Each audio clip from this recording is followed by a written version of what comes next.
இத்தனை துன்பம் துயரம் வந்தும் பக்தனை தேற்றிடும் ஔஷதம். இத்தனை துன்பம் துயரம் வந்தும் பக்தனை தேற்றிடும் ஔஷதம். சத்திய வேதம் சத்திய வேதம் பக்தரின் கீதம். சுத்தர்கள் போகும் பாதையின் தீபம். உத்தம மார்க்கம் காட்டும் சத்திய வேதம். பேதைகளிடம் ஞானம் அருளும் வேத புத்தகம் மேன்மை தரும். பேதைகளிடம் ஞானம் அருளும் வேத புத்தகம் மேன்மை தரும். இரவும் பகலும் இதன் தியானம் இனிமை தங்கும் தனிமையிலும். சத்திய வேதம்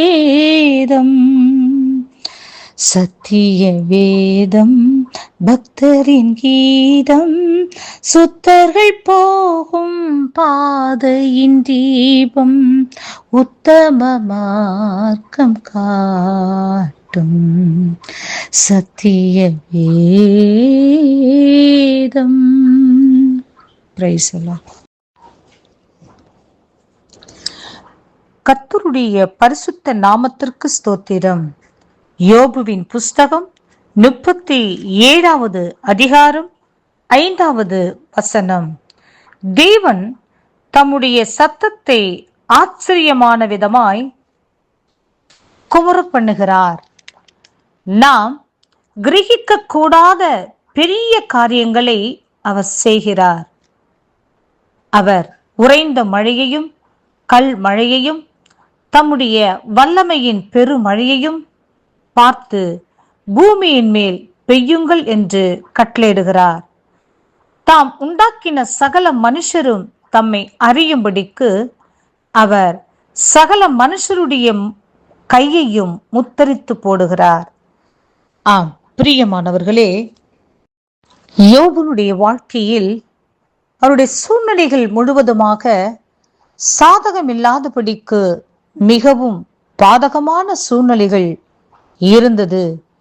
ஆனாலும் அவர் நம் தேவாதி தேவன் நம்முடைய வாழ்க்கையில், நம்முடைய சூழ்நிலைகளில், நம்முடைய எல்லா பகுதிகளிலும் கிரகிக்க கூடாத பெரிய காரியங்களை செய்ய அவரால் முடியும் என்று சொல்லி யோபு விசுவாசித்தார்.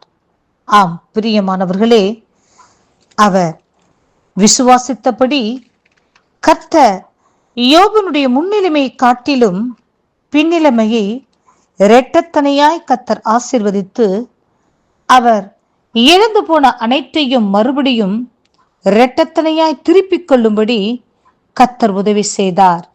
ஆம் பிரியமானவர்களே, யோபுனுடைய முன்னிலைமையை பார்க்கிலும் அவன் பின்னிலைமையை ஆசீர்வதித்து 14,000 ஆடுகளும் 6,000 ஒட்டகங்களும் 1000 ஏர்களும் 1000 கழுதைகளும் அவருக்கு உண்டாயின. 7 குமாரரும் 3 குமாரத்திகளும் அவருக்கு பிறந்தார்கள்.